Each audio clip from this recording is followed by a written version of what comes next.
Hello family, welcome to our channel. ఈరోజు గుంటూరు జిల్లా దుగ్గిరాల మండలం పెద్దకొండూరులోని శివాలయానికి అయితే వచ్చేసాము. గుంటూరు జిల్లాలోని చేజర్ల మరియు కంతేరు నుండి పాలించిన ఆనంద గోత్రికుల రాజవంశం 4వ శతాబ్దంలో ఈ ఆలయాన్ని నిర్మించారు. ఈ టెంపుల్కి ఎంటర్ అవడంతోనే ఒక పెద్ద మారేడు చెట్టు కనిపిస్తోంది. టెంపుల్ టైమింగ్స్ వచ్చేసి మార్నింగ్ 5 నుండి ఆఫ్టర్నూన్ 12 వరకు, మళ్ళీ ఈవినింగ్ 5 టు నైట్ 9 వరకు ఓపెన్ ఉంటుంది. చూసారు కదా, టెంపుల్ అయితే చాలా విశాలంగా ఉంది.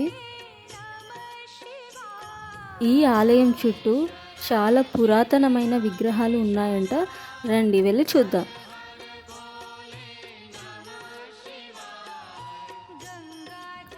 ఇక్కడ వక్రతుండ గణపతి, కాలభైరవుడు, సరస్వతి సమేత బ్రహ్మ, కంచి కామాక్షి, ఆదినారాయణ స్వామి, శ్రీవల్లి సమేత సుబ్రహ్మణ్య స్వామి, సూర్యనారాయణ మూర్తి, మహిషాసుర మర్దిని, సప్తమాత్రికులు, ఇలా చాలా విగ్రహాలు ఉన్నాయి.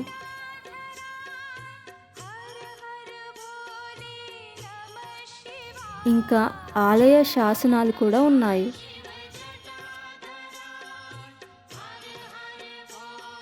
అలాగే ఇక్కడ శక్తి వీరభద్రుడు కూడా కనిపిస్తారు. ఇక్కడ మనకి ఆలయ స్థల పురాణం కూడా కనిపిస్తోంది. ఆలయం వెనుకలో ఒక పెద్ద 7 పడగల నాగేంద్రుని విగ్రహం దర్శనమిస్తోంది. ఇక్కడే చండీశ్వరుని విగ్రహం కూడా కనిపిస్తోంది. ఈ టెంపుల్లో ఉన్న శివలింగానికి ఒక ప్రత్యేకత ఉంది. అర్ధనారీశ్వర శిల్పంతో చెక్కబడిన ఈ లింగం మొత్తం దేశంలోనే ఏకైక లింగం అని చెప్తారు. ఈ శివలింగం పల్నాటి తెల్లరాతితో మల్చబడింది. ఈ ప్రాంతంలో ప్రతిష్ఠించిన మొదటి శివలింగాల్లో ఇదొకటి.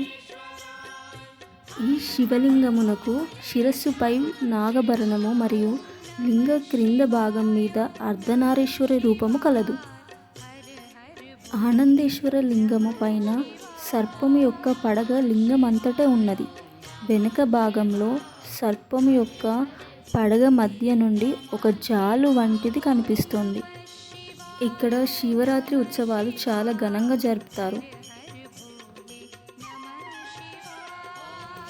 ఈ ఆలయం పక్కనే పార్వతీమాత కూడా దర్శనమిస్తారు. మీరు కూడా వచ్చి ఈ ఆలయాన్ని తప్పక దర్శించుకోండి.